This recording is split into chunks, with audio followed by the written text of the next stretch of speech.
низа акции на чистење на влезот на населбата Пера Чича, која и покрај чистењето повторно се појави. Да, денеска повторно, после 3 месеци, гледаме овде на лице место во населба Перо Чичо, како поради несовесно и неодговорно однесување на нашите сограѓани, имаме повторно бива депонија, која што со заедничка акција во организација на општина Куманово, инспекцијските служби, јавното предпријатие Водовод и јавното предпријатие Чистота и зеленило Куманово организираме акција за чистење на оваа дива депонија. Ваквите акции ќе продолжат на територија на целиот град, но сакам да искористам оваа прилика да апелирам до сите граѓани на нашата општина да внимаваат каде го изнесуваат сметот, градежниот шут и создаваат диви депонии по територија на нашата општина. Едноставно во иднина нема да толерираме вакво несовесно и неодговорно однесување на граѓаните, туку инспекцијските служби, а ќе апелираме и до Министерството за внатрешни работи да се вклучи во заедничка акција, се со единствена цел да создадеме поубави услови за живење и да имаме убав, уреден и чист град. Доколку не се однесуваме одговорно, тоа не можеме да го постигнеме.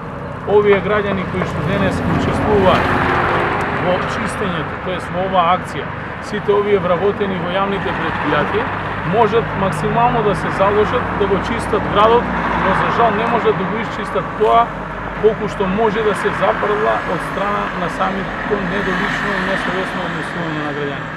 Повторно ќе кажам, барам, максимална соработка од сите граѓани на Куманово во делот на одржување на хигиената и она што значи неодговорно однесување и непочитување на законите кои што се на сила во држава. Сакаме чисто Куманово, сите мора да се вложиме во тоа. Повелете дали имате други прашања? Да, колку причина на сметот да се измислува казните за оние кои што несовесно се однесуваат, односно пролацна превише. Првичната казна е 50 евра, а може да биде и многу поголема, но доколку истата постапка се повторува и намерно се изфрла со умисла сметот, тогаш казните се многу поголеми.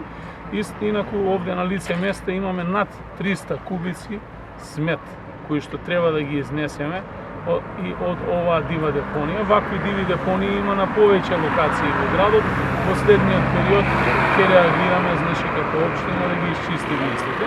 Сакам да напоменам дека последниот пат кога ја посетив црквата Свети Архангел Михаил, која што е во изградба во близина на населба Карпош, бев запрепастен од несовесното однесување на граѓаните, бидејќи пред самиот влез на црквата имаше изфрлен градежен шут и смет.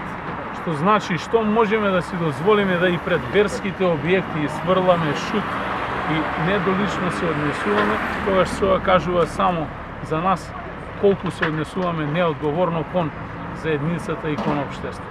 Апелирам уште еднаш сите заедно да го направиме Куманово поубаво место за живење. Прашање по темата